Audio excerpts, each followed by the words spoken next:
La pelota profunda para Viktor Gyokeres. Ahí está entrando en el área. Viktor Gyokeres quiere hacer el desmarque. Gyokeres, gol. El primero. Gol.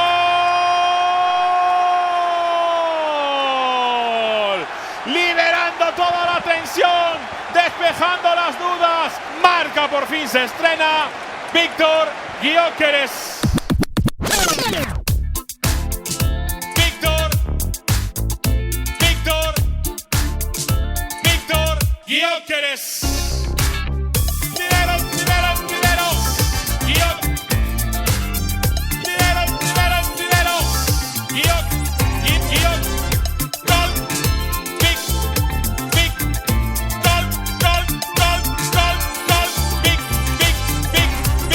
Viktor Gyokeres. This is Arsecast Extra.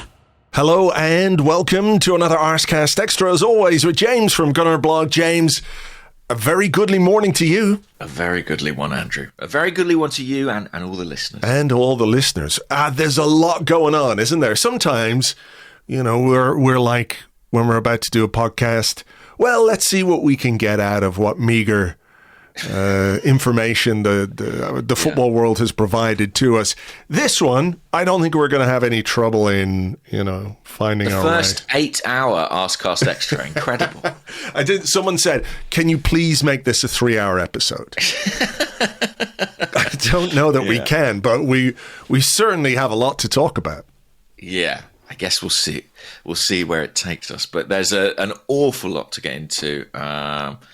Obviously, you've done podcasts since our last podcast, right? Yes. So, but the game on Saturday, there was a vast amount in that. But the few days leading up to it, pretty hectic as well. Yeah, and subsequently as well, because of all the hashtag content that's come out. And obviously, that surrounds... I'm going to let the man pronounce his own name. Here it is. Eberechi Eze. Eberechi Eze.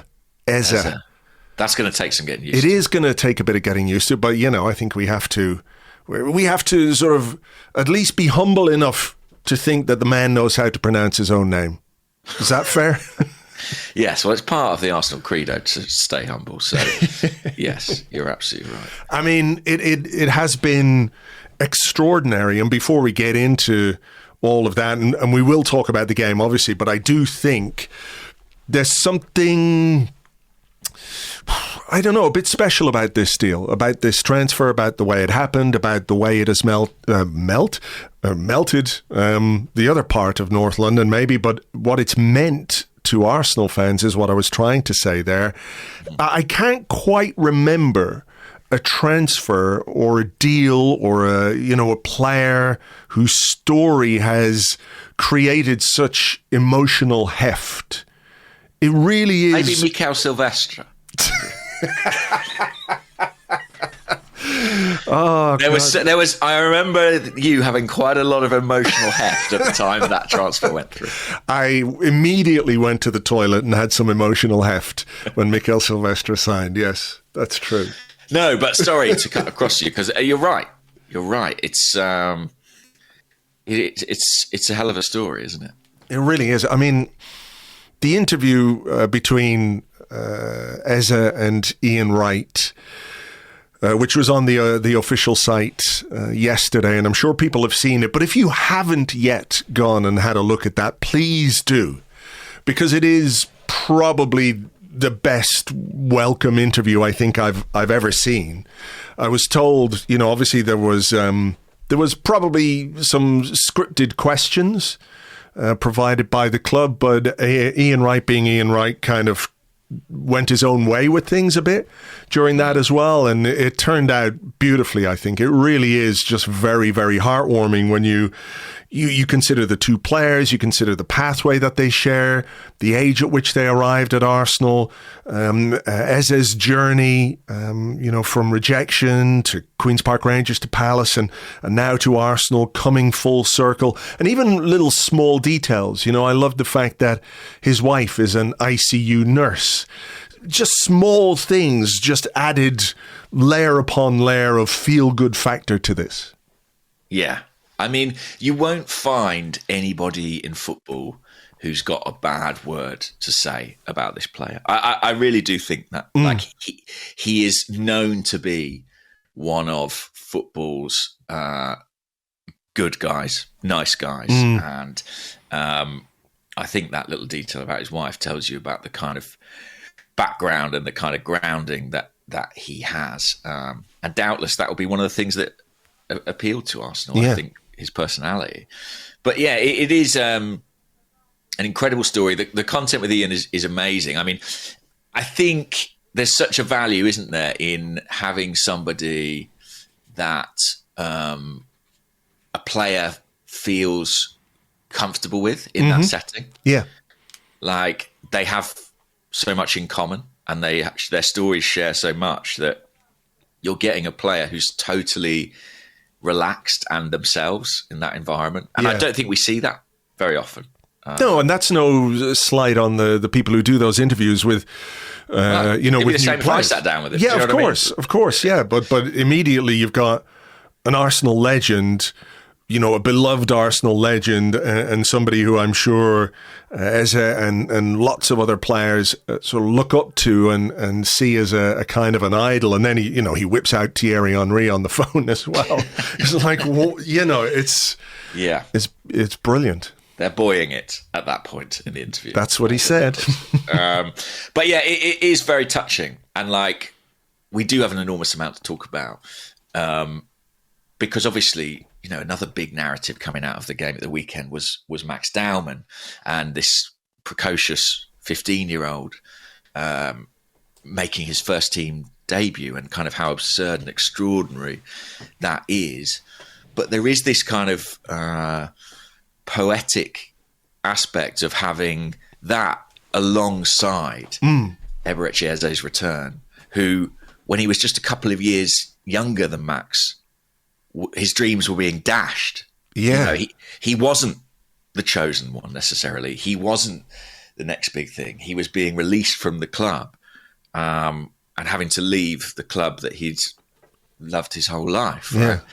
And so him returning and him regaining a dream that was lost is like an incredibly powerful thing to observe. And it was very moving, actually, to be in that ground and see him come out and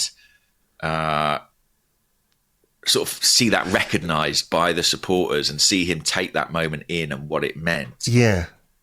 It was pretty special, actually. No, I'd say so. And I think, one of the things that occurred to me and people have said to me is the sort of last-ditch nature of this, because of where he could potentially have gone. When you look at how emotional he was about returning, how connected he immediately feels with the club and the fan base and all of that, this isn't just a signing, it's like a vital rescue mission, But you know what I mean? That it is. There's a professional saved his soul. Well, yes, something like that. I mean, maybe you can fill us in a little bit, because you did write about this last week in The Athletic. But for people who may not have read it or who aren't subscribers, you report that there was a phone call. He made a phone call to Mikel Arteta on, I think, Wednesday night. We actually have a recording of that phone call. This is what he said. Help! He dialed 999 and the call went directly through to Mikel Arteta. He was like, yeah. They were like, 999. He's like, emergency. I might have to sign for Spurs. They were like, don't worry, we'll patch you through immediately. Don't do anything stupid. Yeah. A siren goes off on the top of Tim Lewis's head. I think he did call Mikel. Because they'd had dialogue. They spoke in June when we first were aware of Arsenal's interest. And they had a really good conversation. And I think Mikel was probably pretty keen on the player from that point on. there were obviously lots of reasons why a deal didn't necessarily progress. And in fact, we've got some questions about those, but we might come back to those later. But yeah, I think Eze was probably prepared to sign for Spurs. From everything I hear, that he recognised that Champions League club was a good step for him in his career. But before he did that, he needed to know if there was any chance that Arsenal could still happen. And I think that he explained to Arteta, look, I'm an Arsenal fan. So before I commit to this, I just need to know that I've asked the question. And his timing was good because Arsenal were in a position where Kai Havertz had this concerning scan on the Tuesday. They recognised they needed to add something to their attack.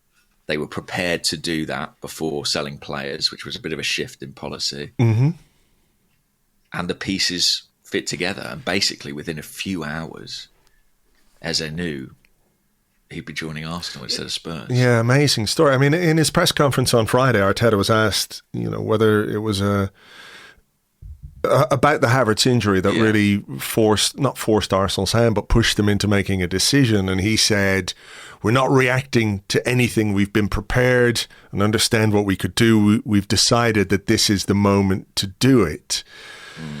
I mean, look, you can take him at face value. I do think the Havertz situation played a part in this. It would be a hell of a coincidence, is all I would say. Yeah. But I mean, I'm not complaining, by the way. I'm just... No. No, I think... Listen, I suspect that it was in Arsenal's mind that if they sold a few players, they might have come back for Eze at some point down the road, potentially. But he might have been a Tottenham player by then. I think what Mikel probably means is this isn't a panic buy in the sense of we've just plucked someone off the shelf. They did their diligence on this player. They did the scouting reports. They did the research into his personality, his private life. They had a conversation with him. They had conversations with Palace to ascertain, the parameters of the deal. And I think that's something Arsenal have done really pretty well this summer. We've spoken about Andrea Berta spinning plates and having different deals kind of on the table at the same time, and knowledge of being across various different options. And presumably that played into Arsenal's hands in this situation. I think there's also a really good relationship between Palace chairman Steve Parish and Tim Lewis, who's executive vice chair at Arsenal. I think they were probably able to say, look, where you're at with Spurs, we'll match it. And I think Spurs and Palace had been at loggerheads in recent days over the deal. I mean, it's eerily similar to Mykhailo Mudryk in a way, where Arsenal had done all the running, but in doing that running, they developed a bit of a angsty relationship with Shakhtar, who were then more than happy to turn around and sell the player to Chelsea. And I think Palace were pretty happy to do this deal with Arsenal after the experience of negotiating with Daniel Levy for a few weeks. So, it all worked in our favour. Hopefully, by the way, with a very different outcome to that deal. And yeah, I couldn't be more pleased. I mean, there are things about modern football that can make you a bit cynical or jaded, but seeing Eberechi Eze back at the Emirates Stadium, slapping that cannon on his chest, knowing that he is an Arsenal player, the thing his family prayed for when he was released 15 odd years ago has become a reality.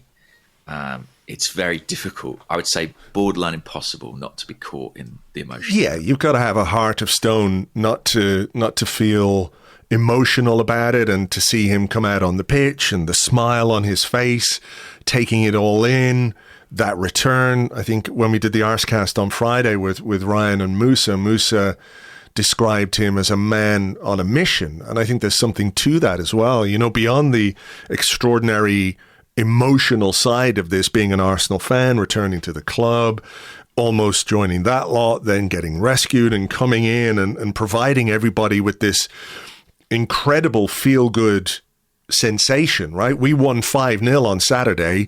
Our new striker scored twice. Our right back scored twice and got an assist. And we saw an amazing debut from a 15-year-old, but still it feels like we're just talking about Eberechi Eze, you know, because of what it means. But I think aside from that, you know, he is 27.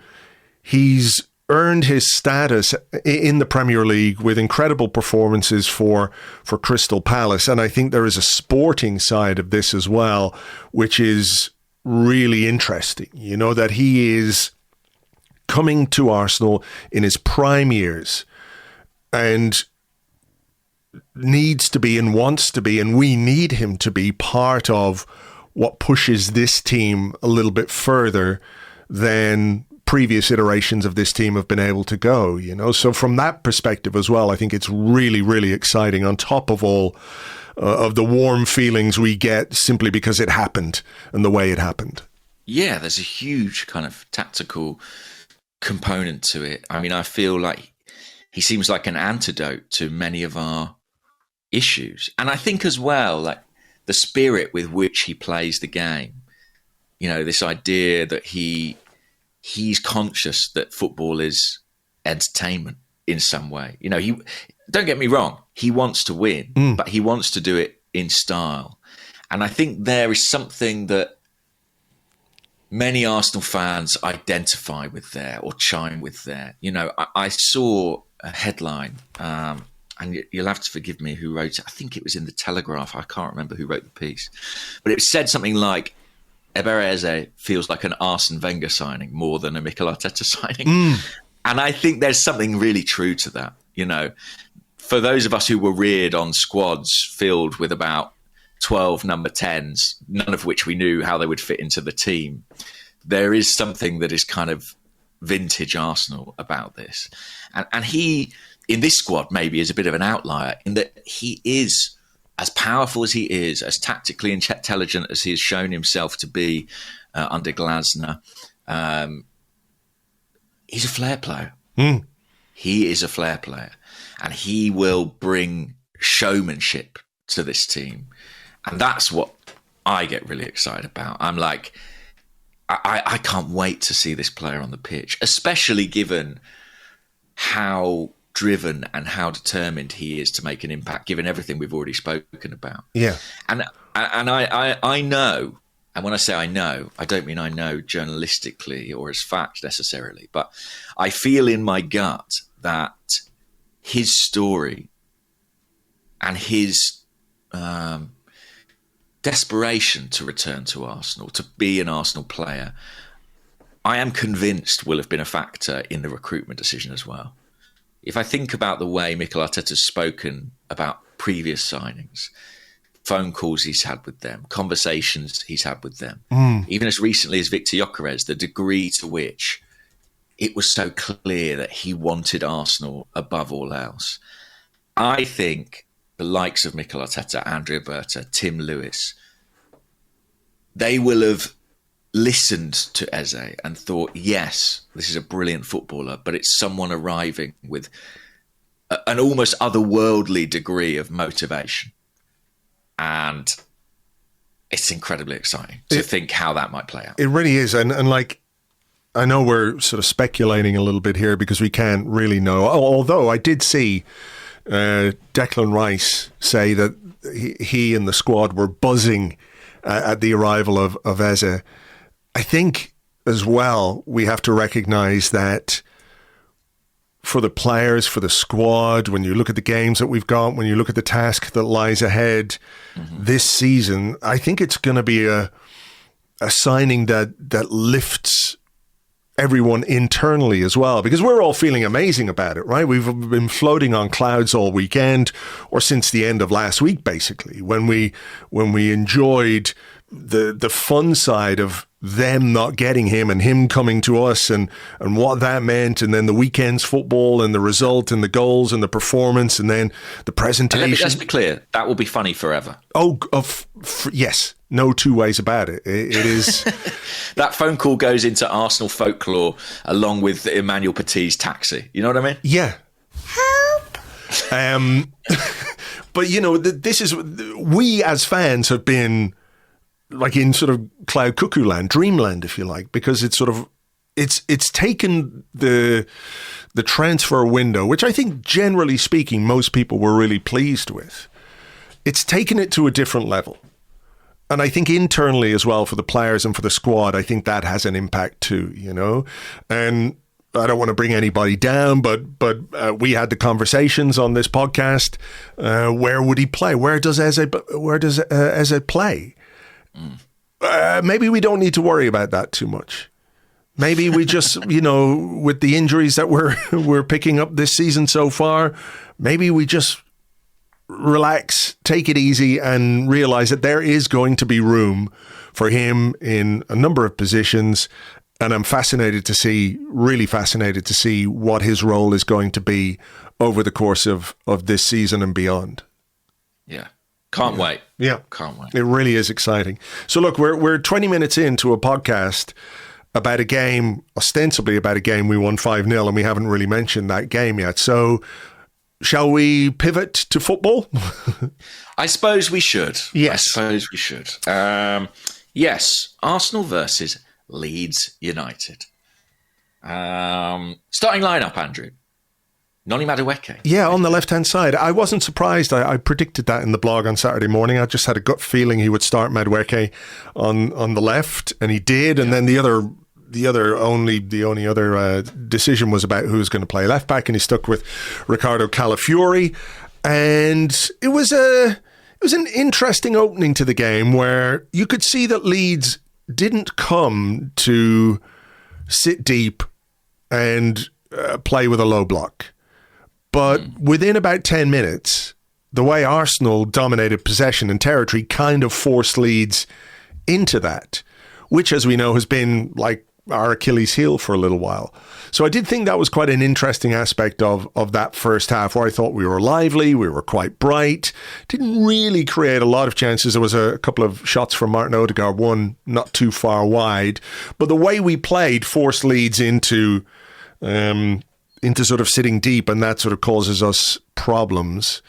I don't know what you thought of that sort of opening half an hour or so. Well, I thought there was a relatively big moment in our own box, I must say. David Raya made a save. Was it Strauch's header? Is that how you pronounce his name? Not entirely sure. And there was another moment, actually, where Raya was hurt, wasn't he, at the near post, sort of preventing, I think, is it Gnonto or Noto? Gnonto. I don't know how to pronounce any of the Leeds players. That's what we're learning here. Gnonto, I think is how you say it. I think. Lovely. So, they did have a couple of moments. I'm not saying that that we were under the cosh or anything like it, but those would have definitely changed the dynamic of the game. I sort of thought we were okay at the start, good tempo. I think Odegaard getting hurt as early as he did took a bit of the life out of us. I think that's right, yeah, because he got treatment initially and then went down again and got more treatment. It did look like Ethan Nwaneri was going to come on, and then Odegaard continued, and then he went off again. So it did make for a little bit of a stop-start first half, or certainly that 15 minutes or so after Odegaard picked up the injury. I definitely. I mean, as soon as Odegaard first went down, Arteta called Nwaneri over, and it was like a change is going to be made. He played on, obviously, but I don't think he was quite the same. I mean, there were moments I thought, I remember a couple of moments, Noni Madueke going down the left-hand side and looking a bit of a threat. But ultimately, how did the breakthrough come? I mean, as was the case frequently last season against these low-block teams, it was a set piece. Yes, a set piece. I think Calafiori was involved. Down the left-hand side, we won could have been Calafiori and Madueke. We won a corner. And look, when you do face these low blocks, there are ways around it. You can, produce a moment of magic, some creativity, some craft. You can sort of bulldoze your way through. Or if you're Arsenal, you find a way through with a set piece. And the consistency of Declan Rice's delivery from the right-hand side, or from that side rather, taking those corners is, listen, maybe people won't like this, but I would say, and I say this as a real compliment, that it puts me in mind of David Beckham. Because, that is a hell of a compliment, because in my opinion. Beckham's corners and set piece, like, he was a guy, I think, who, you know, maybe not the most naturally gifted footballer in the world or most skillful footballer in the world, but somebody who honed his set piece and dead ball ability to an extraordinary level during his career. I don't think there was anybody who put in corners with more consistency than David Beckham when he was playing. And I would put Rice's delivery in that bracket over the last, 18 months or so, as long as he's been taking corners from that side. You know what's interesting? I mean, obviously, I'm sure people would prefer an Arsenal name as comparison, but it's not easy to think of one. I mean, in the last, 20 years, do I remember someone who was sort of consistently a great crosser of the ball at Arsenal? I don't think stylistically we've almost been set up for that. Maybe you would say like a Van Persie on set pieces, but I think Rice is perhaps better than that. I agree. Certainly from the corner situations, yep. the degree of consistency is incredible. And I guess one change in the starting 11 we didn't mention was Jurrien Timber coming in for Ben White. Was White not in the squad? He was absent. Yeah, he was absent completely. So, really, sorry to cut across. No, he did really. I mean, great day for Jurrien Timber. What a day! What a day! It's a really smart header, It's one of those where it sort of comes at him quite late because it's got to come over a number of heads. You don't know necessarily if that ball is going to reach you, but you still have to try and react when it does. I think it's a really, really smart header. Great delivery, huge problems for the Leeds defence, and a smart header from Jurrien Timber, and that's 1-0, and the game sort of opens up a little bit. Can we talk about, I know it's a great day for Jurrien Timber, but can we talk about Declan Rice's role in the second goal as well? How does he make up quite that much ground that quickly? Because, the Leeds guy picks up the ball breaks in midfield, the Leeds guy picks it up, and literally within a second, Rice has made up 3, 4, 5 yards to sort of win a tackle, plays it to Zubimendi to Timber to Saka, and then Saka smashes it home to make it 2-0. But I think Rice's, how alert he was and how quickly he reacted to the Leeds player getting on the ball is a perfect illustration of, how if you're caught in possession in your own half, it can very often lead to big, big problems. Absolutely. And something that was focused on a lot after Old Trafford was maybe how Arsenal didn't necessarily capitalise on those moments of transition. This is a slightly different one where Arsenal have won the ball high, but Zubimendi plays a really nice forward pass.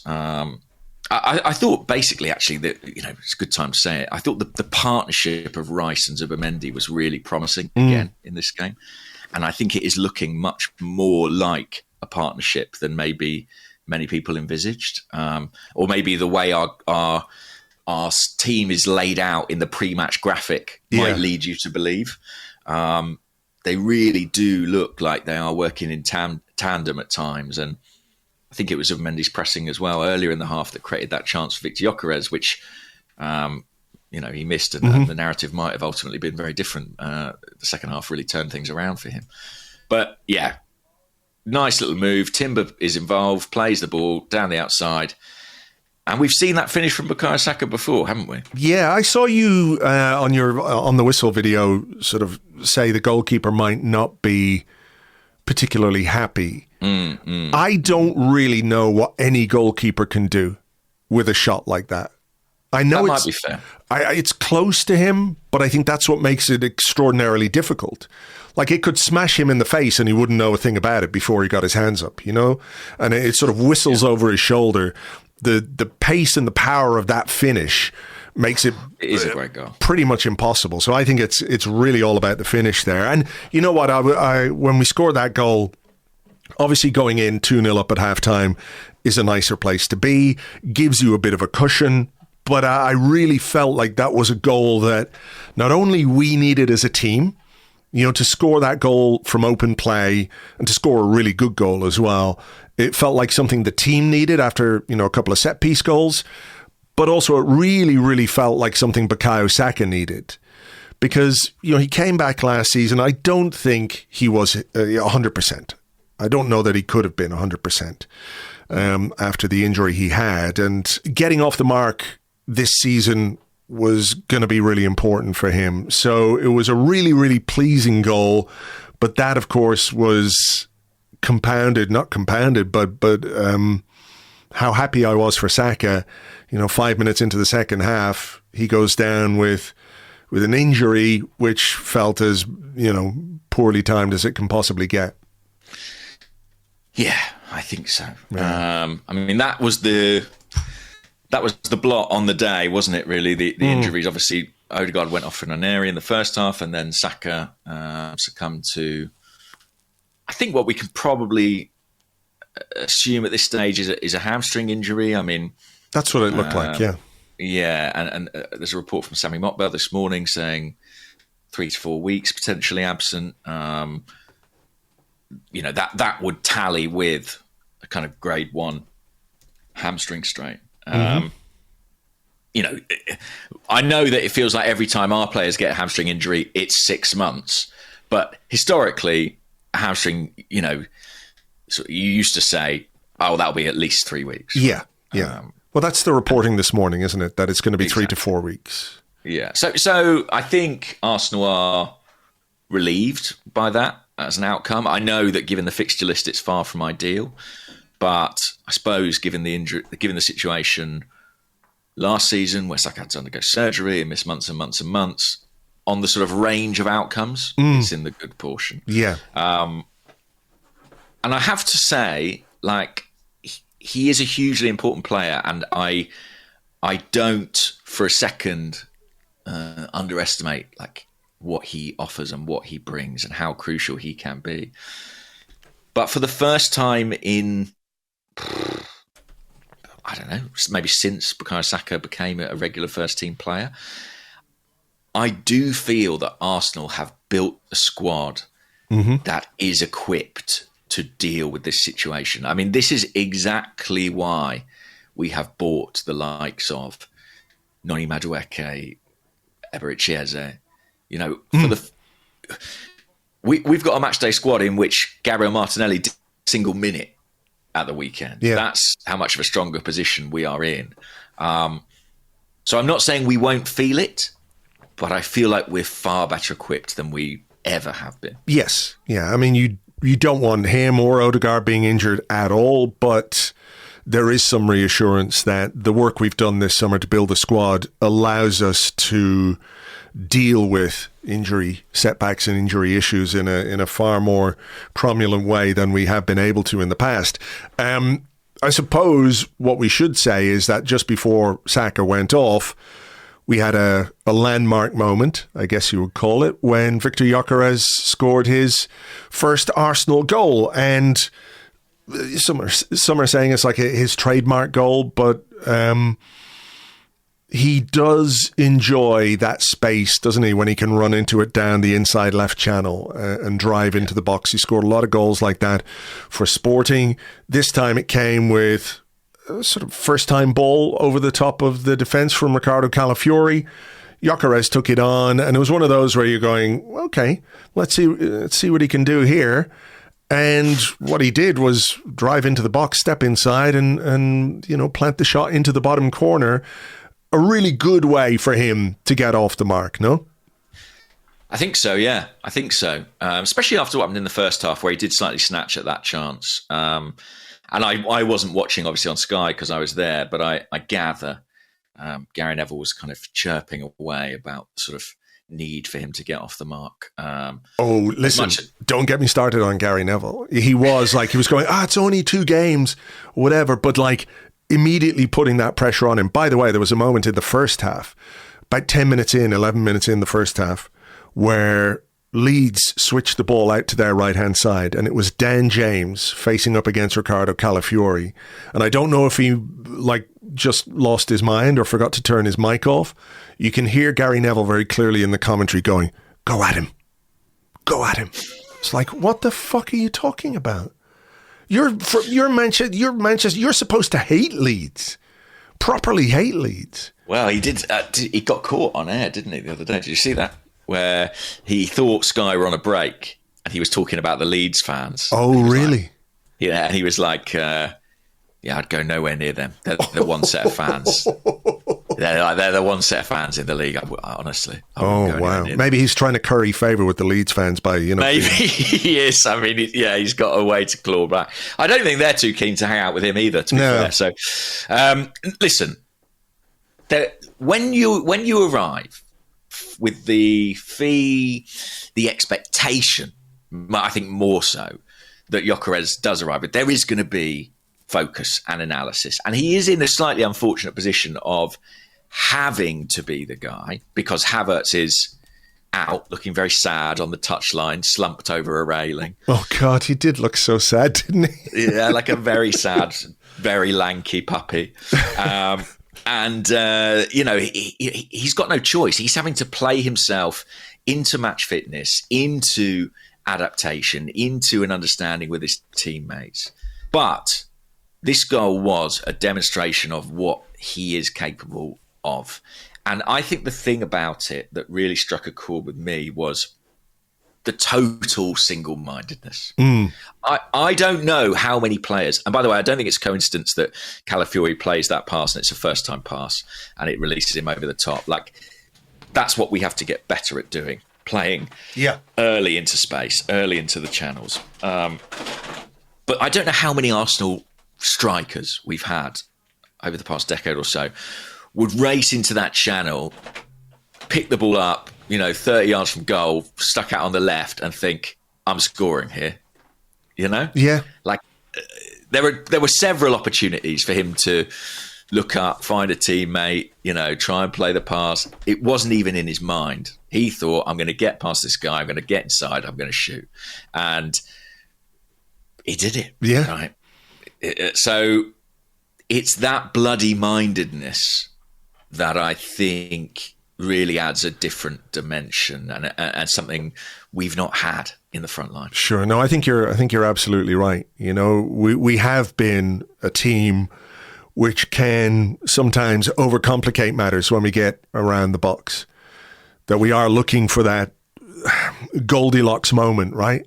It's got to be just right. Sometimes you need to heat up your own porridge, to put it a weird way, I guess. That's what he did. He heated up his own porridge and finished at the near post. And I think obviously it's a huge moment for him because, there is that spotlight, there is that pressure, all of that narrative about how he has to score a goal this weekend. He must score a goal. Otherwise, the pressure will increase and increase and increase. I mean, it's nonsense, but it's also true at the same time, isn't it? Because of the world we live in and the way the media works and the sort of online narratives, which he appears to be quite aware of when you look at his celebration for the penalty as well, which we might come to, that is there and you can't escape it. And you can say, well, it's only 2 games and it took probably better players than Viktor Gyokeres more time to get off the mark for Arsenal. And it turned out all right for them. But at the same time, when that spotlight has been on you all summer and you've been brought in as the answer to Arsenal's goal-scoring problems, the sooner you can lift that burden, the better. And I think he made that happen. He had plenty of work to do. When you look at where he picked up the ball and where he finished from, he still had work to do. This wasn't a tap-in. It wasn't, a right place, right time finish at the back post.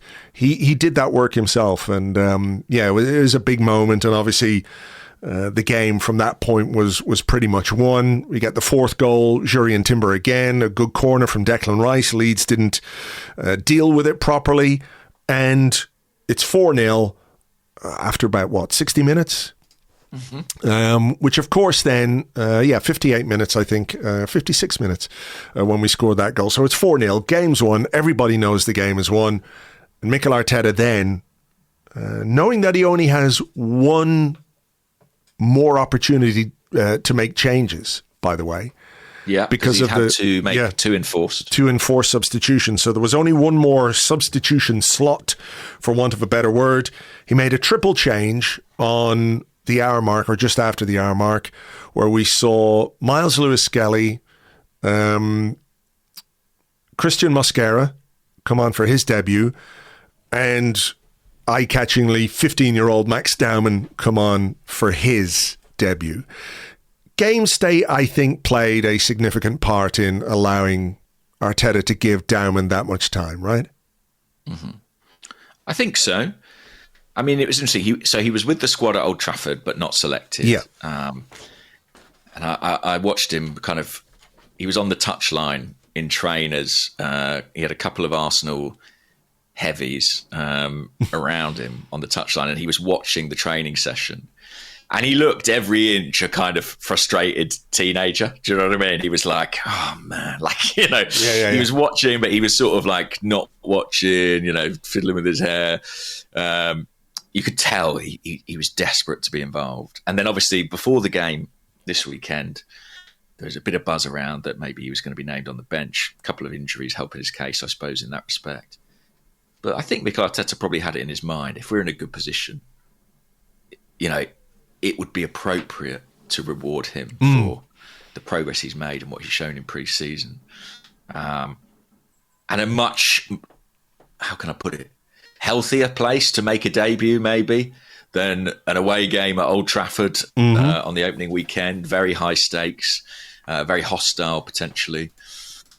But even so, like, for all his ability, for all his talent, we mustn't lose sight of how extraordinary it is that Mikel Arteta, who is trying to win a Premier League title and knows that every goal could be precious in that pursuit, would turn to a 15-year-old.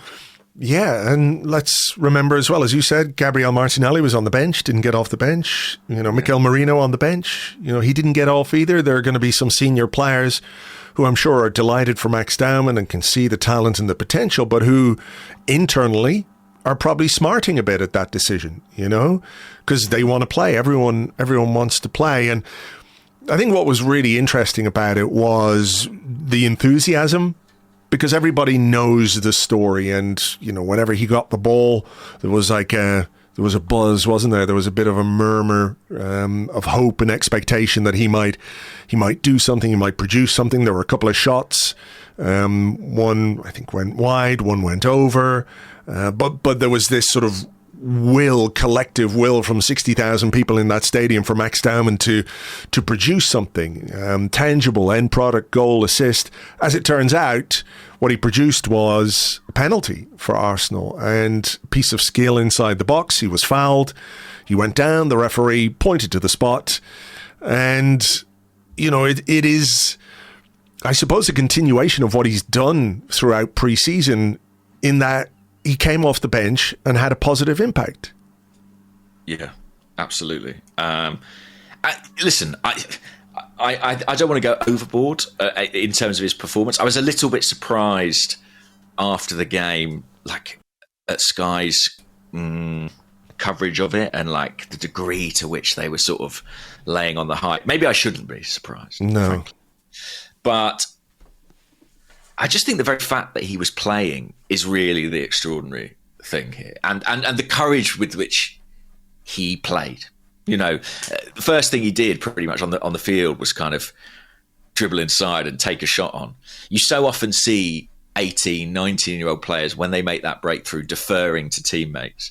And it's just mad to see a 15-year-old not doing that and thinking, no, I'm going to take this on, actually. I mean, the degree of confidence is sort of supernatural.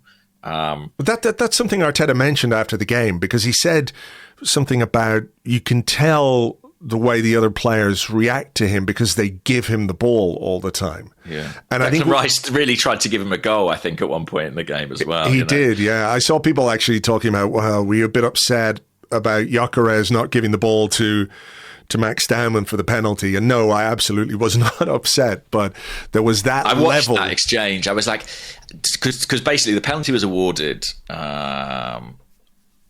potentially generously, I would say. But anyway, no complaints.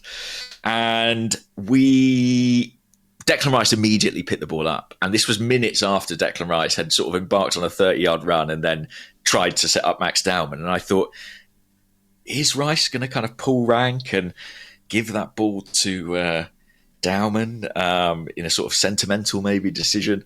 And it was never really an option. No. I mean, Gyokeres was over to him pretty quickly. You could see in Gyokeres' eyes almost that they lit up at this possibility of a second goal. He doesn't really miss penalties.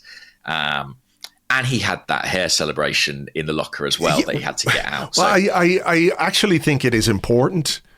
Yeah, It's more important for Gyokeres to score a goal there than it is for Max Dowman. It would have been nice for Max Dowman. It would have been nice for everybody, but I think it's important for Gyokeres because there is this level of expectation on him, and you know, strikers are judged by their output. You know, they can be all kinds of things, but if you don't score enough goals, or if you're perceived not to score enough goals, then that is something that's going to be, you know, an issue for you, or you're going to be criticized for that. So I do think it was important. We had a question, actually, I thought this was quite funny, from the Discord, Craggy88. He said, how were James's nerves with Gyokeres on the penalty instead of Saka? We know he wasn't the most confident with Starboy taking the penalties. This was an emphatic finish from the spot from Viktor Gyokeres, right? Yeah. He's got a kind of, again, not a comparison people will love, but a sort of Harry Kane technique on them, hasn't he? Where he just puts his foot through it and puts it right in the corner. Nerves, well, it was 4-0 by then. So nerves were pretty low, not really registered. Yeah. But I do think that's got something to do with the taker. If Saka is going to be out for a few weeks now, who knows? Maybe Max Dowman comes on and wins us another penalty sometime soon. And if Gyokeres scores a couple, you know, it'll be hard to get him off those duties, I would say. But yeah, I think it was really important for him, really important. And I think maybe that bit of mischief in his celebration showed that he was relaxing a bit. Yeah. The reference, for people who don't get it, there was stuff going around online, you know, probably from some absolute wanker Twitter banter account, which said that Gyokeres had more touches of his hair than the ball at Old Trafford. And this was him giving a bit back in that regard. Whether it's healthy for him to be that online, I don't know, but I think most of them are, Andrew, to be honest. I know, they're young men, and yeah, this is the world we live in. So they've got social media, so they've got access to it, and yeah, I think it's unavoidable to a certain extent. But I was pleased and relieved for him. I think I don't think it would be right to be like, well, case closed. He's going to win the Golden Boot and it's all going to be fine and amazing. In the same way that I think it'd be wrong after Old Trafford to be like, oh, there's an issue here, there's a problem. I think that there's really positive signs, but there's clearly still a bit of a way to go, I think, in terms of him and the team kind of meshing stylistically. But if he's scoring 2 goals while that adaptation process is ongoing, I think we're in a good place. Averaging a goal a game now. Exactly. You know? And also, maybe worth saying that, like, I think a lot of his critics maybe looked at this sort of game against a deep block as one where he might have issues, where he might be, you know, it's not like he's a high touch player. It's not like he's getting involved in a ton of build up or anything like it. Sure. But in these games, when the margins are fine, when the chances are maybe few and far between, he can be lethal enough to take them. Yeah. And he was. So a really good day for him. And Max Dowman, he's got the best part of a season to break that youngest goal scorer record for the Premier League. So yeah, he's got time on his side. Time is on his side. Yeah, that tends to happen when you're 15. You've got time on your side. I kept thinking, what must it be like for the lad who was playing left back for Leeds. What was his name? I think he's Goodmanson. Icelandic. Goodmanson. I think he's like mid-20s, but like it must be fucking surreal to be like, okay, I'm up against a child now, and he's pretty good. Yeah.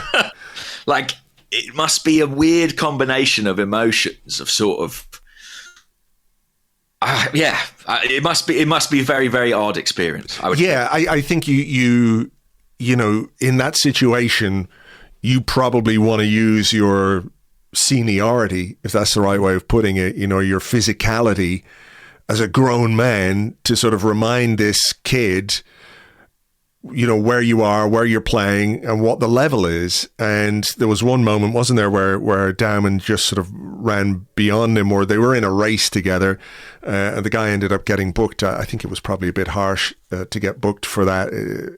But, you know, physically, he was not able to bully Max Dowman, even if you could see that there was a physical gap between the two, right? Yeah. And that's... It was interesting because, like... in the crowd in the North Bank, like every time Max was fouled or brought down, fans were all sort of shouting, "He's a kid, mate! What's wrong with you?" Just quite good fun. Like, he's a child! Leave him alone! Which is very enjoyable. Like with a heavy sort of, very much with tongue in cheek. You know what I mean? Sure. A great day for Max Dowman. Obviously a debut, an impactful debut at that. Part of a 5-0 win. 2 goals for Gyokeres, 2 goals for Timber, an assist for Timber as well. You know, so a really, really good day for him. Obviously, if Timber had been on the pitch, he would have taken the penalty, right? Well, maybe. Who knows? I doubt it. I doubt Gyokeres would have let him. Again, goals not quite as important for right backs. I mean, Mosquera came on, looked very comfortable. So that's good. He's got his debut right back as well, which isn't really yeah. something we saw it in pre-season, but when he was signed, not many were saying, "Oh, he's also right back cover." So I think that's quite an interesting dimension to Mosquera. Potentially, shades of Tomiyasu, touching wood that there are no similarities in terms of injuries. I did want to just mention, by the way, it's kind of understandable that he's flown under the radar a bit, given everything else that was going on the day, with the players we've mentioned and the debut for Dowman and the Eze stuff happening around him. But I really liked Ethan Nwaneri's performance when he came on for Martin Odegaard. Clearly, this is the plan now for him, is to not deputise necessarily, but that's the role that they're looking for. Because I was wondering when Odegaard went down, I was going, who will they bring on? You know, might he bring Trossard on and shift things around a little bit? You never quite know. Could he bring Marino on? That wouldn't have surprised me massively, but I was glad to see Nwaneri get the nod.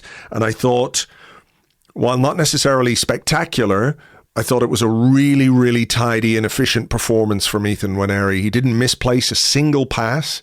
I thought he kept it moving quite nicely, grew into the game in the second half.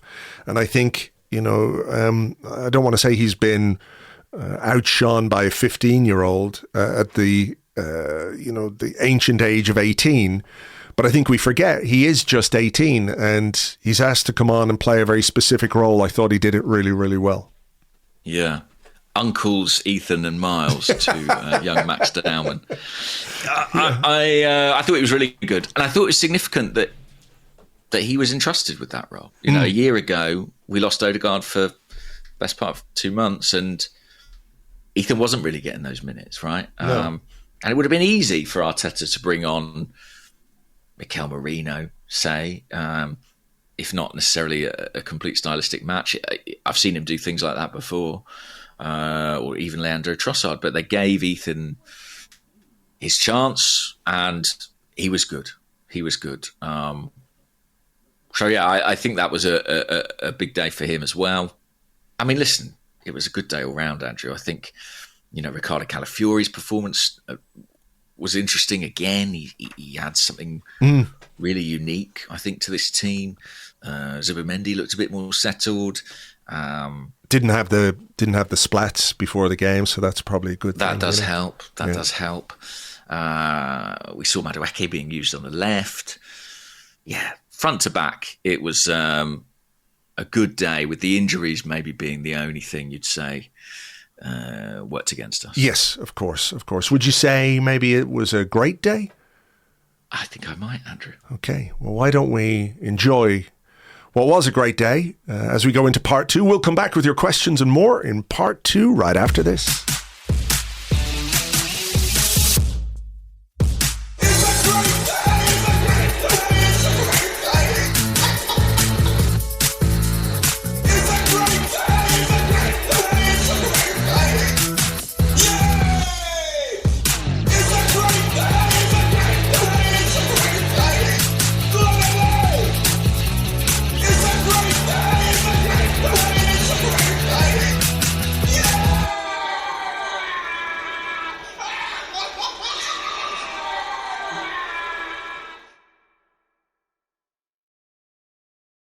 Welcome back to the Arsecast Extra. This is part 2 of the show where we answer the questions that you send to us on Blue Sky at gunnerblog.bsky.social and at arseblog.com. Also on the Arseblog Discord chat server, which you get access to if you are an Arseblog member on Patreon. James, before we get into the questions, it appears that there is some breaking transfer news. I kind of thought after signing Eze that we were done. We're finished. We shot our load. That's as much as we had in the coffers. Turns out, I could be wrong, and it also turns out that we could be signing another player at the expense of a certain Tottenham Hotspur.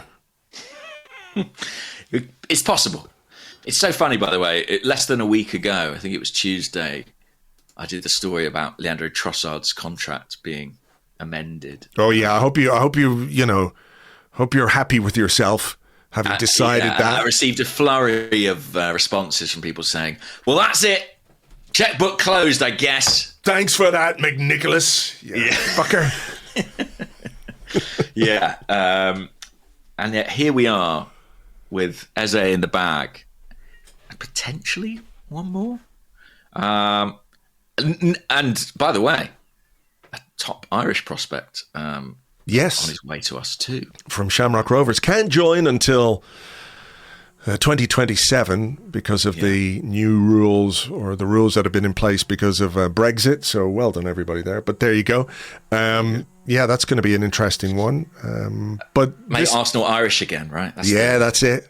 That's what we've got to do. But anyway, so the big news is about Piero Hincapié. I hope I'm pronouncing that right, and pronouncing the word pronouncing right. That would be good. So if Arsenal are able to sell Jakub Kiwior, most likely to Porto, then they are going to try and move for Piero Hincapié. It's a player they've looked at for quite a long time. He's at Bayer Leverkusen. He is a left-sided defender who can play at left-back and centre-back. By all accounts, a top player. Really, really good player. Spurs have indeed been looking at him for most of the summer, and were reported to be in talks as recently as today, I think, by Fabrizio Romano. Arsenal really like him. He's got a €60 million release clause. Oof. Arsenal would want to pay less, unsurprisingly. But, sometimes it doesn't work out like that. I mean, they wanted to pay less for Eze, and they ended up paying basically the same value as the clause. I'll just ask you for your reaction to that news. I mean, are you surprised to hear that? Slightly surprised. But I kind of understand it as well because, as much as I like Calafiori, and I really do like Calafiori, is there the track record with injuries that gives you pause for thought in that regard? Yeah. I mean, it does give us a very, very strong squad defensively. If you look across the back line, you've got Saliba, Gabriel, Mosquera, Ben White, Jurrien Timber. We have versatile players. Timber, of course, can play at centre half and also has played at left back. Lewis Skelly, Calafiori, Hincapié, who would he become the first Ecuadorian to ever play for Arsenal? I think very possibly. Can't think of another. I'm going to ask a search engine, but it'll probably just give me some kind of nonsense. Which is what they do. Yeah, I mean, it would be. I just asked Google, have Arsenal had an Ecuadorian player? And this is the reply that Google's AI overview has provided, right? Yes, Arsenal have had Ecuadorian players, with forward Carlos Vela being the first. Joining the AI club. is taking over, guys. Carlos Vela, that famous Ecuadorian. Don't tell the people of Mexico. They'd be devastated to hear that all this time he was actually from Ecuador. Yeah, I mean, our squad would be sort of monstrously big, I would say, and deep at that point in time. I mean, Kivior was an unused sub. Wasn't even on the bench, I think I'm right in saying, at Old Trafford. Correct. When Ben White was fit. And Nkapie is kind of a top-level defender. I mean, he's won the Bundesliga with Leverkusen. He's an international. He is a starting quality player. I would compare it, if we were to do the deal, I would compare it to when we had Ben White and we bought Jurrien Timber. Or arguably, several of the signings we've done this summer, having Kai Havertz and buying Viktor Gyokeres or whatever it might be. You're adding another first choice level, tier one, to use the terminology, player. And he wants to come. That's the other aspect to all this. They all do. They want to come. Yeah, I heard he rang Mikel Arteta last night, and this is a recording of the phone call he made. Help! When he heard Tottenham were interested. He's got limited English, but he knows that word. Ayúdame! Yeah.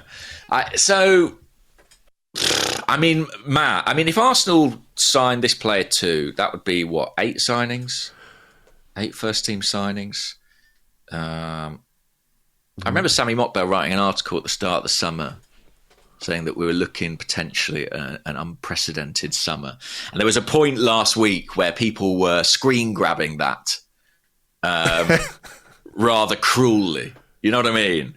Which I think would have been a bit unfair given the 6 signings anyway. Sure. But if they do this deal too, I mean, that will truly have been unprecedented. Yeah. I don't remember anything quite like that in my time covering Arsenal, or perhaps even as an Arsenal fan. Yeah.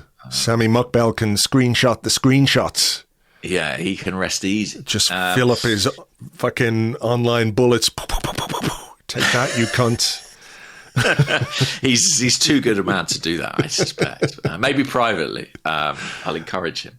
But I think, yeah, it would be a great signing. It would be hilarious to beat Spurs. I mean, I can tell you now, I've just had a text from a Spurs fan friend of mine saying, James, you have enough defenders. Please leave us alone. So for that reason alone, I hope it happens. Absolutely. I just text him back. Just no mercy. That's all you text back. I mean, yeah, it's not a hijack; it's rescue operation. Yeah, as we said in part 1. Yeah, that's it. So, yeah, let's see how that one plays out. It surely means, obviously, the departure of Jakub Kivior.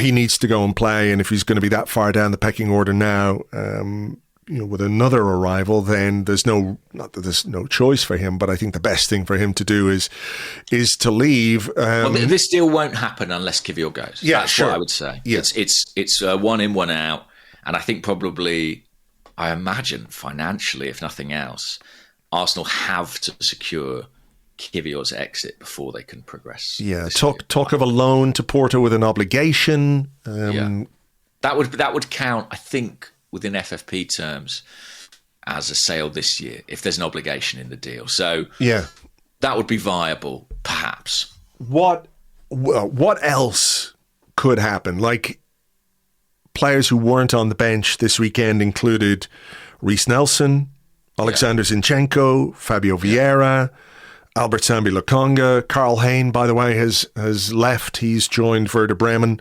on loan, I think. It's loan, yeah. Yeah, it's a loan deal.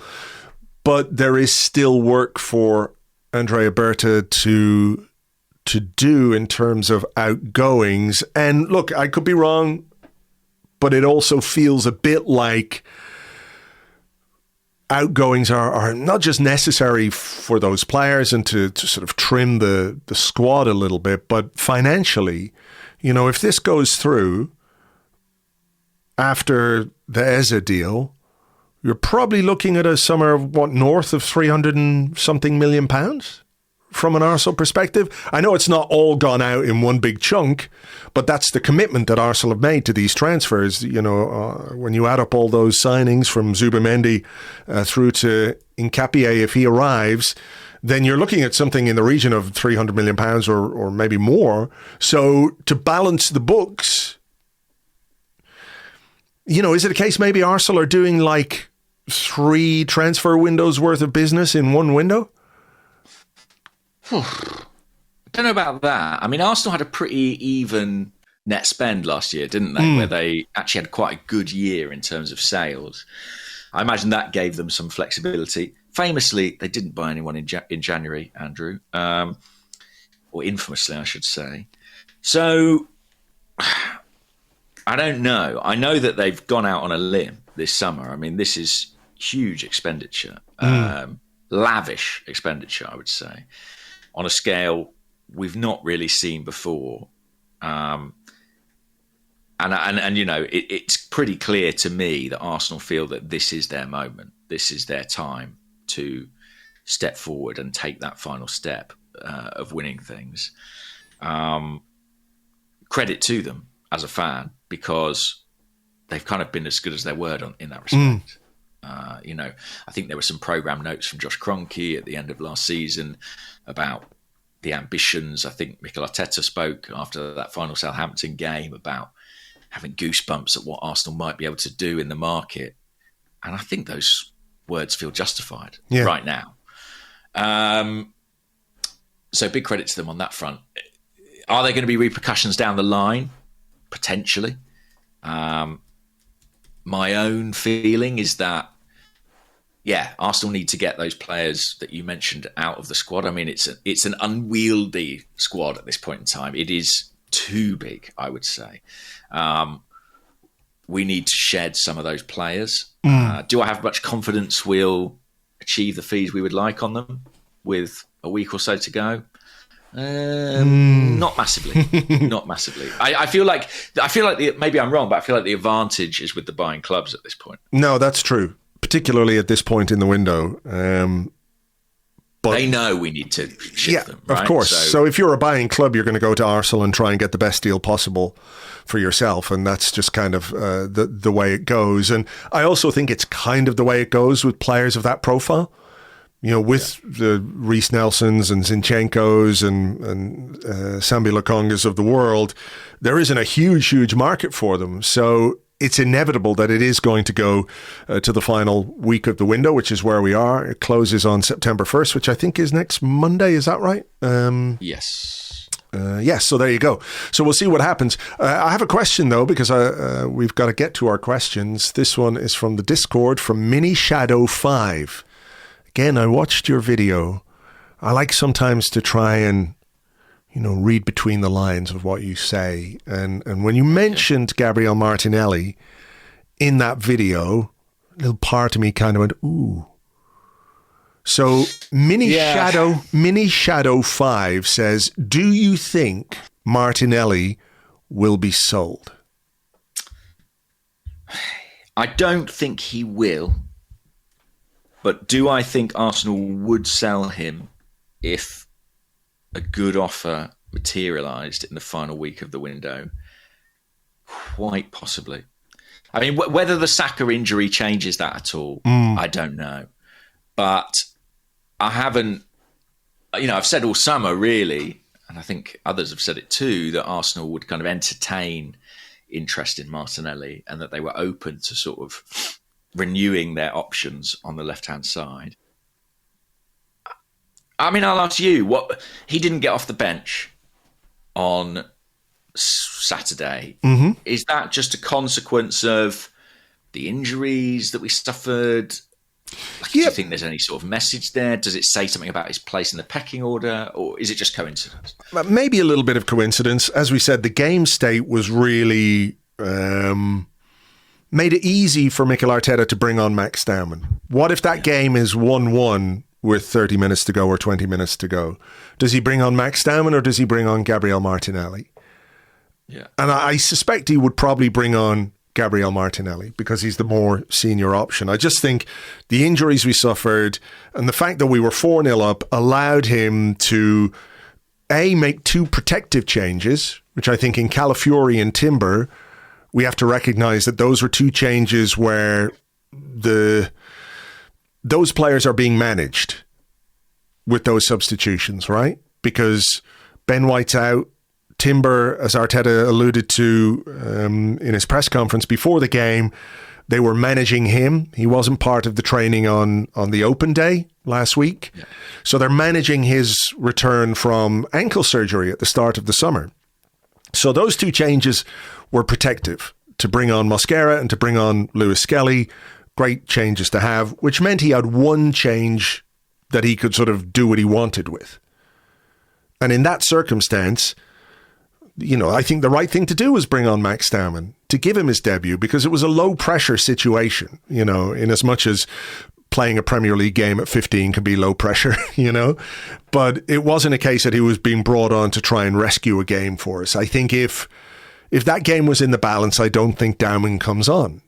So it's just a consequence of what had happened earlier in the game and the fact we needed to manage Timber and Calafiori. And it was just a nice moment for Dowman. So I didn't read anything into the fact Martinelli didn't come off the bench as a sort of message, we don't want you, start looking elsewhere. I didn't really see it like that. I just think it was a question of circumstance. I mean, he literally started, 6 days earlier at Old Trafford. So, yeah, I think he still has a place in the plans. If you ask me for a dark horse bet, on like a surprise development in the window, it would be maybe a Martinelli sale. But the reason I say I don't think it will happen is I just don't know where it would come from. There's not been sufficient interest really in him this summer. Bayern Munich had a sniff, but ultimately went for Luis Diaz. There was some talk of Aston Villa, but they've got big issues with PSR that I think would severely limit their ability to buy him. So I don't quite see it happening, but yeah, it would be my sort of outside bet. Okay. And I do think that sooner or later down the line, I mean, Arsenal are going to have to sell some players who have real value, surely. You can't keep just selling players who you don't want. Players for not very much money. Yeah. Like maybe Kiwior is a slight example of that, where he's a player that Arsenal would be happy to keep, but,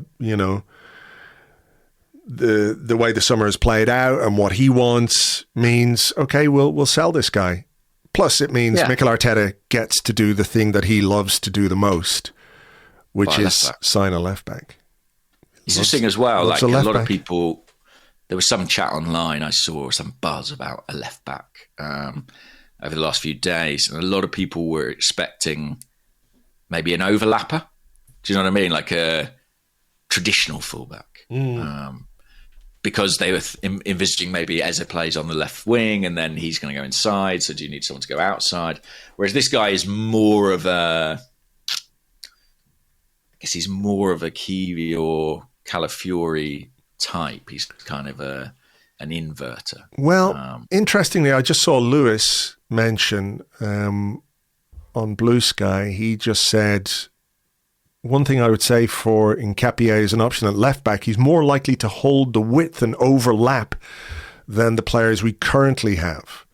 So maybe, great. Well, there you go. So maybe that would be me told. I'm making that assumption based on the fact he plays centre half, but Lewis will know better than me from watching the Bundesliga. So he says it might suit the idea of Eze playing on that flank if you play him with this guy. But listen, it'll all come out in the wash. It will.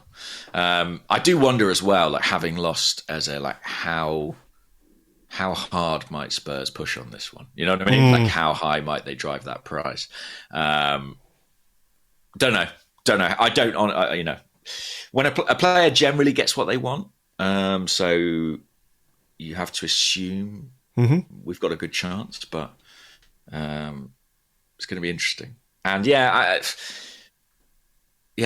next few days should be busy. Obviously, there's the Nketiah thing, but outgoings, there is a lot of work to be done for sure. Questions. What have I got here? Adam Martinelli question, same as you. I thought this was interesting for Nathan, who said, should matchday squad sizes increase from 20 to 22? With the sheer number of games in the modern schedule, 2 in each position is required. Yet there is always discourse around those that miss a matchday squad. It seems unfair on the player and the club. I mean, it's gone from 5 to 7 to 9. Then you ask the question like, well, if you can have, how many do you get on the bench in Europe? 12? Is that right? That. So what's the difference? A lot. Yeah. Why do you get more in Europe than domestically? Is it because of travel? I don't know. I don't know, Yeah. I don't know. I mean, it's the same in international football, isn't it? You get a ton of subs. Yeah. I suppose if it's a squad game, what I would say is like, if it's 9, it might as well be 11. You know what I mean? Like, sure. It ain't 5 anymore. It's basically everyone else who's fit is on the bench. Except in Arsenal's case, because our squad is so big. We'd still have 5 or 6 not in the squad at all. Right. I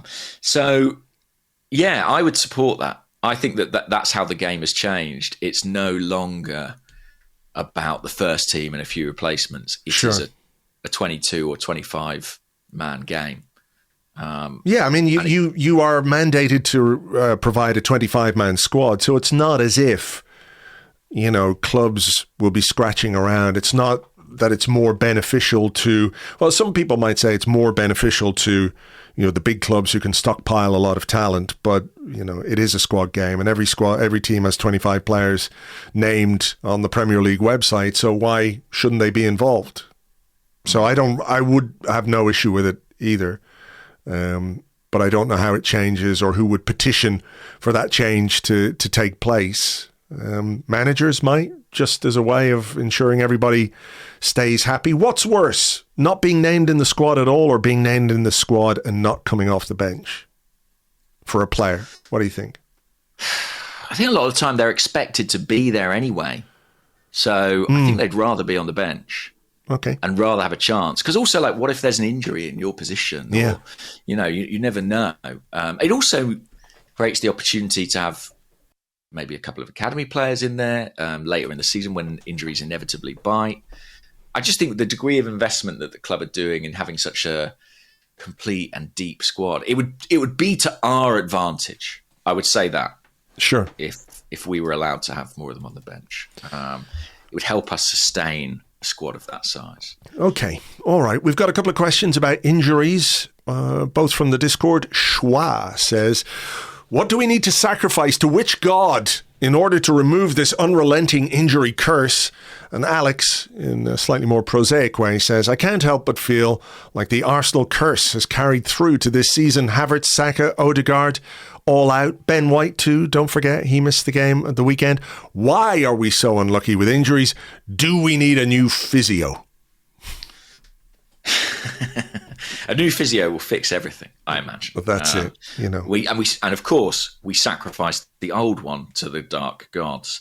I think, is it coincidence, do you think, that when you look at the players who've been injured in the early part of this season, you've got Ben White, you've got Kai Havertz, you've got Bukayo Saka, you've got Martin Odegaard. They're all guys who missed significant periods last season. I think maybe it is. Maybe it is coincidence. Maybe not, but I mean, yeah, it's easy to sort of draw a through line there, isn't it? I feel like Odegaard, maybe, like that was a long time ago, his absence, and it's completely unrelated. Saka and Havertz, they're both in this year, hamstring surgeries, big rehab. I think that's well within the realms of possibility that there's a connection there, that there's a bit of a hangover from those previous injuries.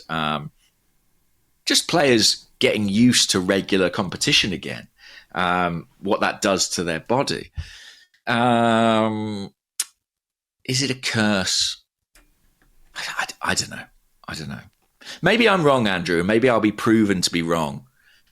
I am more relaxed about these absences than I would have been at any point previously because of the degree of depth we have. And if Bukayo Saka is being sort of sensibly set to one side for a few weeks, but it means he'll be able to contribute in the longer term over the course of the season, I think even given the difficulty of some of the fixtures we face, that is worthwhile. And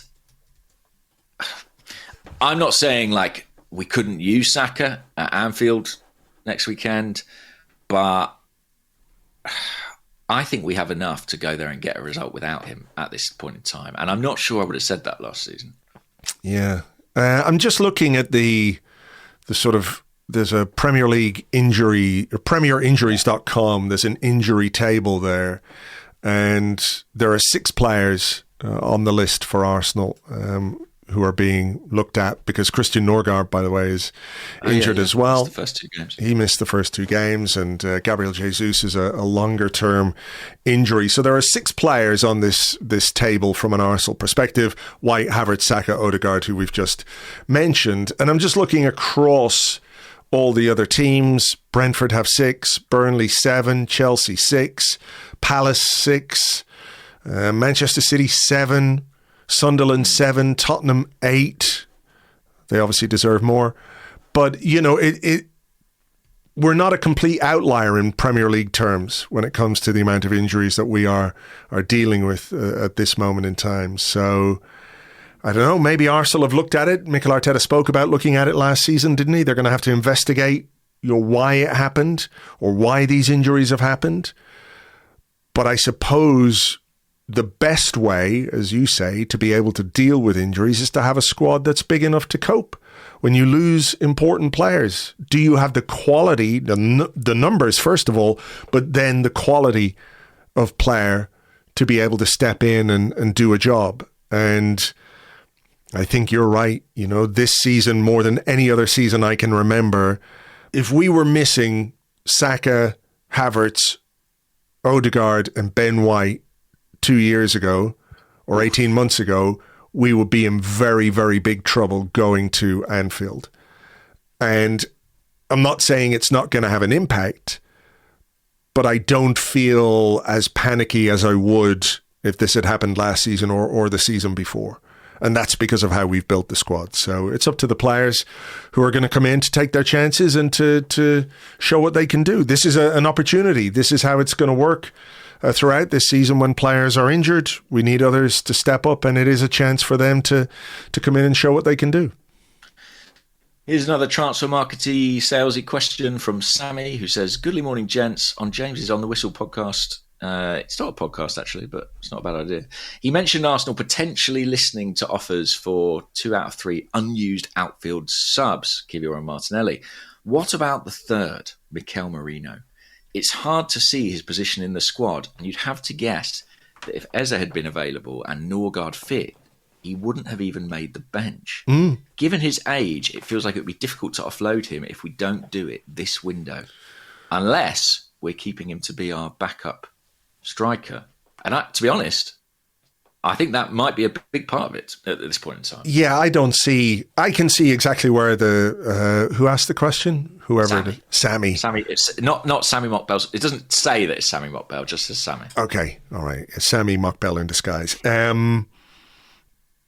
I can see where he's coming from completely, but I also think you have to look at the context. He only arrived at Arsenal last summer.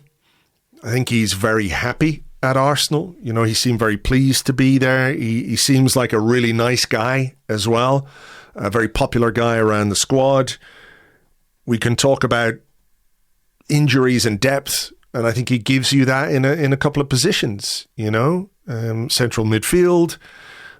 He can be a guy who can play up top, as we know, another option up there. If let's say if we've got an EFL Cup game, if Kai Havertz is not back, we don't really want to play Viktor Gyokeres in games like that, I suppose, this is where you want to use the full extent of your squad. So he could fit in there. I don't see, unless there is an offer, a decent offer from somewhere, I don't see him moving at all, despite the fact his chances might well be limited and are probably more limited now that Eze has come in. But I don't see him wanting to move. And actually, I don't see Mikel Arteta wanting to sell him either. Do you? I don't see it.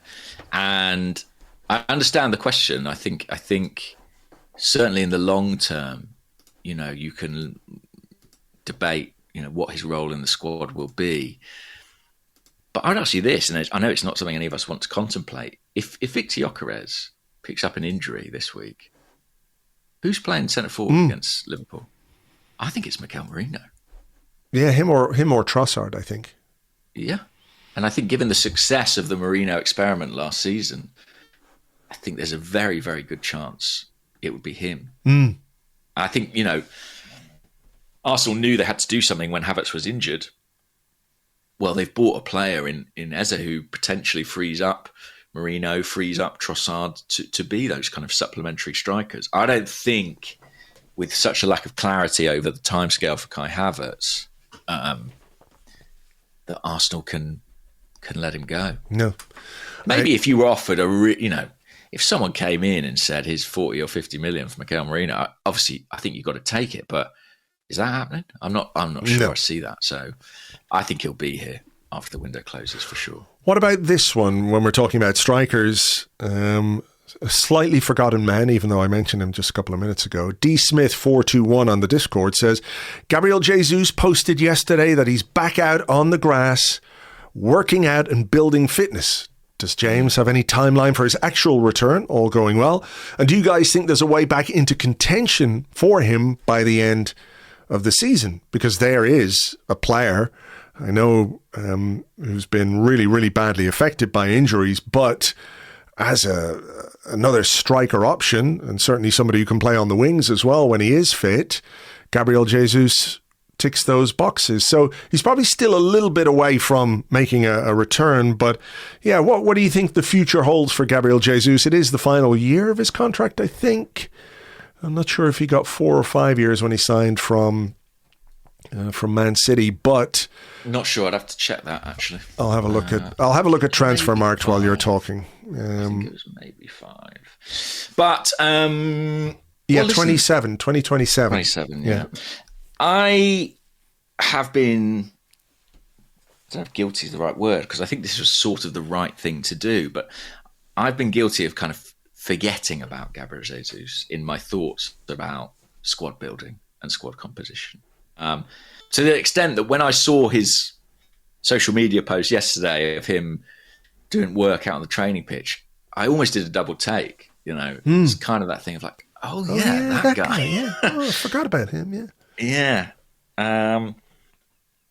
I think he'll probably be targeting, when are the early rounds of the Carabao Cup? He might, September, first involvement in that or second involvement in that. If we go through, he'll probably be looking at that and thinking that could be a chance for him.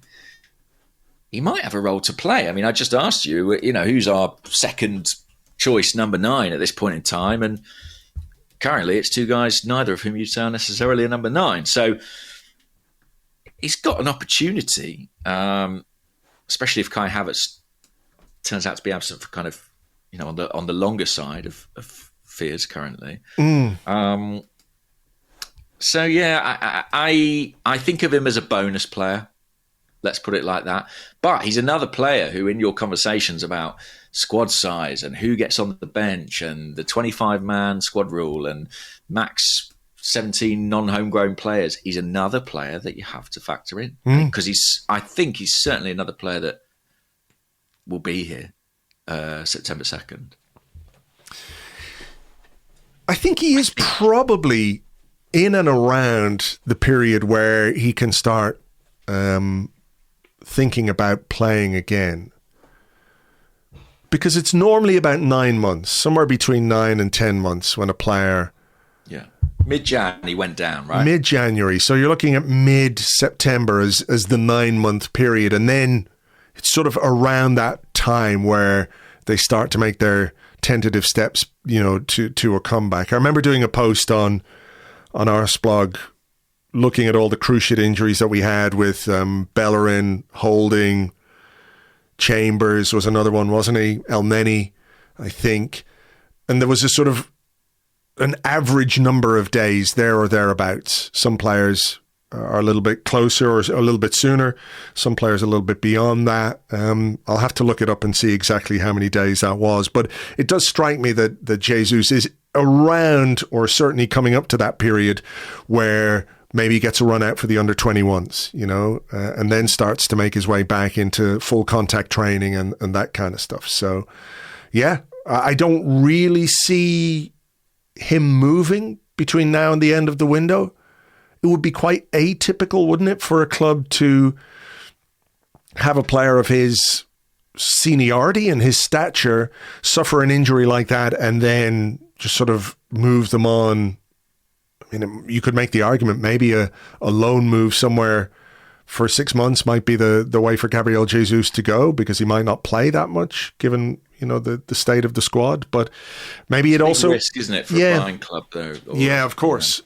Maybe it also plays into the Martinelli thing as well, that if, Arsenal are open to selling Gabriel Martinelli, part of that is the fact that Gabriel Jesus might be back from injury and gives you a bit of cover on both wings as well as up front. Yeah, I'm just looking now. The Carabao third round is week commencing 15th of September, and then the following week, 22nd of September. There's some games too. That doesn't feel implausible for Jesus. I wonder if that might be a target. And on Martinelli, just a kind of final word on that. I think if Arsenal sell Jakub Kiwior in this window, you can make the case that they're doing something they haven't done for a while, and that's selling a player at the right time. Like, he had a really good run in. His stock is high. It's a good moment to cash in. Martinelli's stock, I would say, is probably not so high right now, generally in football. But it's he's started at Old Trafford. He's part of the plan. I do feel like, this may be the opportune moment if the opportunity arises, and that is the big if, I think, in the final few days. Okie dokie. I think it's your question. Done that one. We've actually sort of ended up covering a lot of the ones I picked out. Have you got any in front of you? I'm sure I do. Let me have a little look here. Okay, here's one from Snooner Gunner on the Discord. He says there's a possibility that next week we're going to Anfield with a front three of Eze, Gyokeres and Madueke. Do you think this will give us an advantage because all three are so new and opposition teams haven't figured them out yet? Very possibly. They might also have some teething problems of their own, learning to play together. What did you think of Madueke on the left versus on the right? I think he looked more comfortable on the right. I think he did quite well on the left. Yeah, he was all right.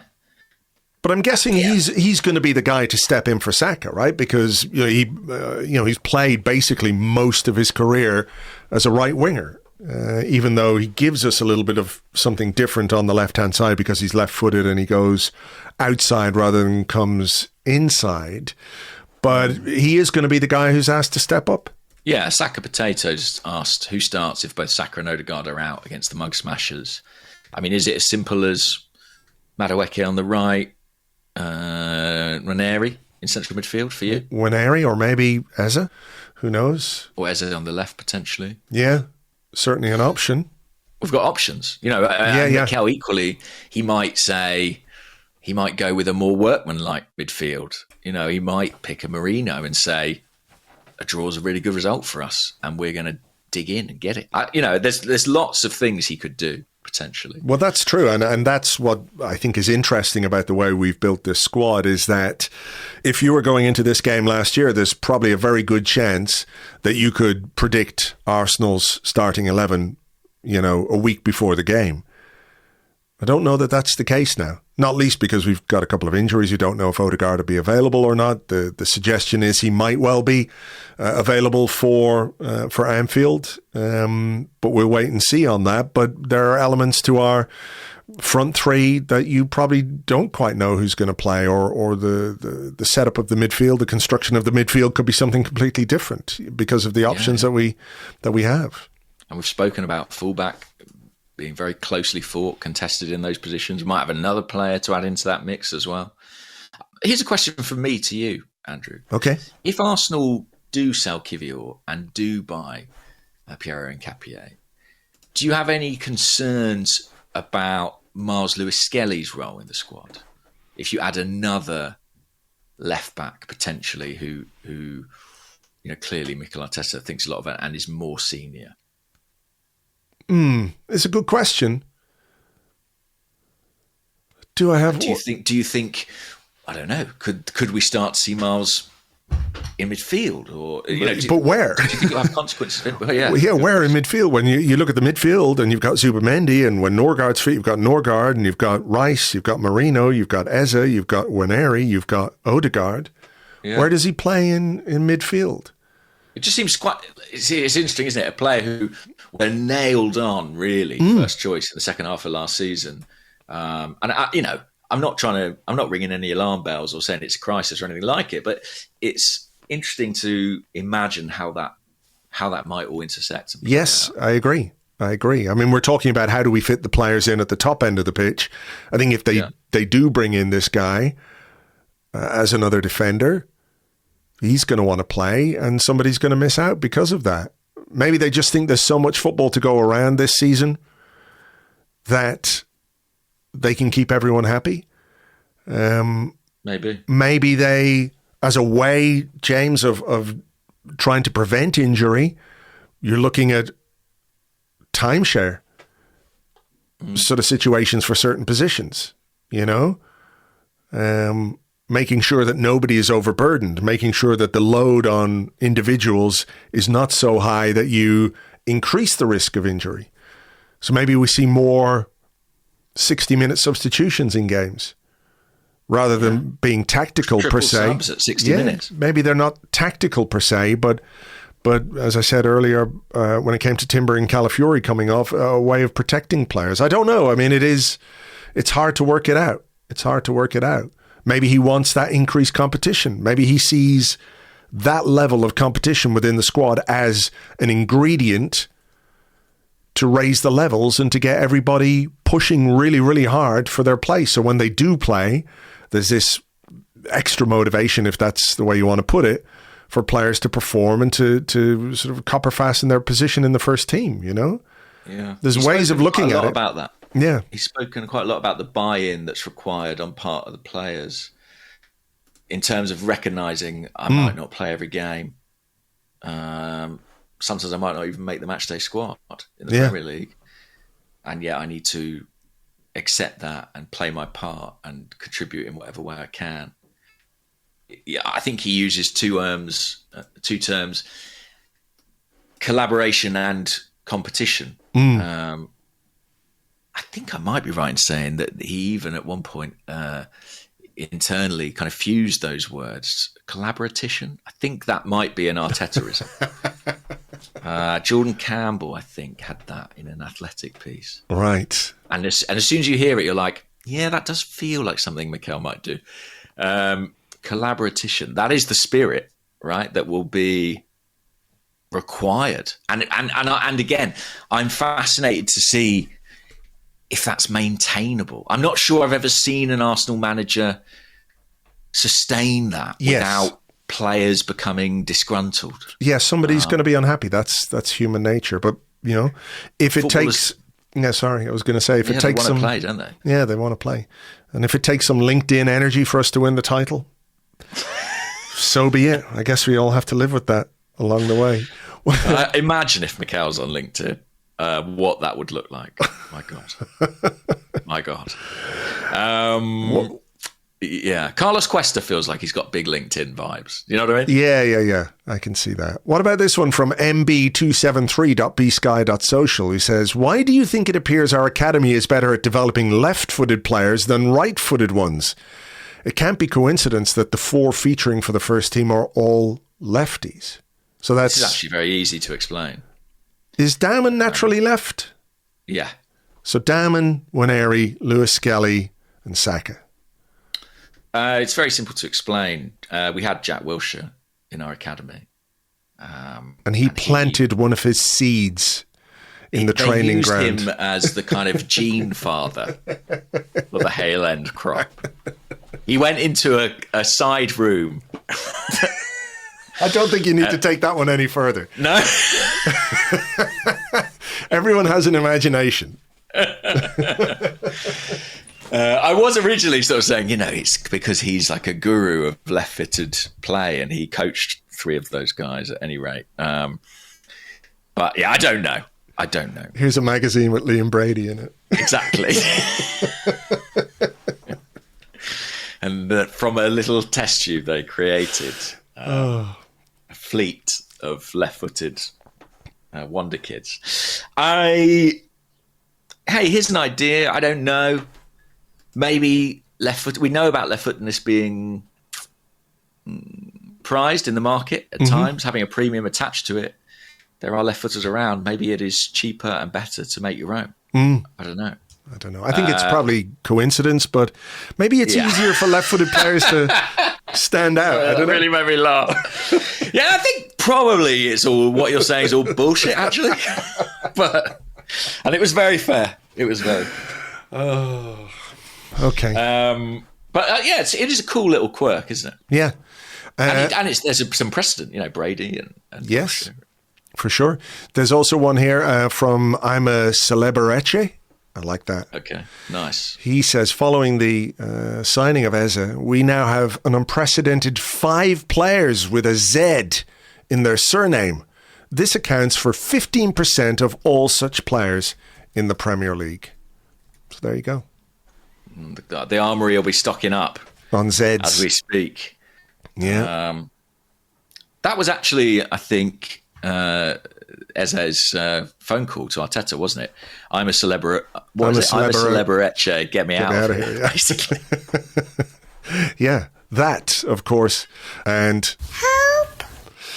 So there you go. All right, listen, I think we need to get this out and get this podcast out to everybody because they'll have been waiting. We've gone longer than we normally do, so not quite a 3-hour one, but plenty for people to get their teeth into. Who knows? We might have a new player podcast for you over on Patreon. We've done one of those for every signing that we've made so far this summer. It's a bumper crop. Talk about value for money for your $6 a month over on Patreon. If you fancy joining and getting on board for that, it is patreon.com/Arseblog. We will have an episode of the 30 for you tomorrow. We're waiting, of course, for tonight's Monday night football game, which is certainly going to be an interesting one, James. Newcastle against Liverpool. Could be quite tetchy, that one, hopefully, anyway. Yeah. You looking forward to that one?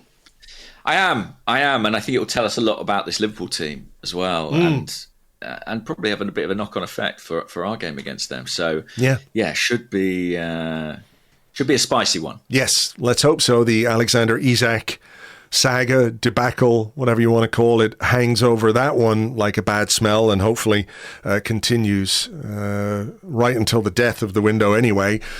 For now, though, we'll leave it there. Thank you so much, as always, for being with us. Thank you for listening. I hope you've enjoyed this show, and obviously you've enjoyed the last few days as an Arsenal fan. Well worth just soaking it all in, because it's not always as good and as fun as this. For now, though, take it easy, and we will catch you on the next one. Bye-bye.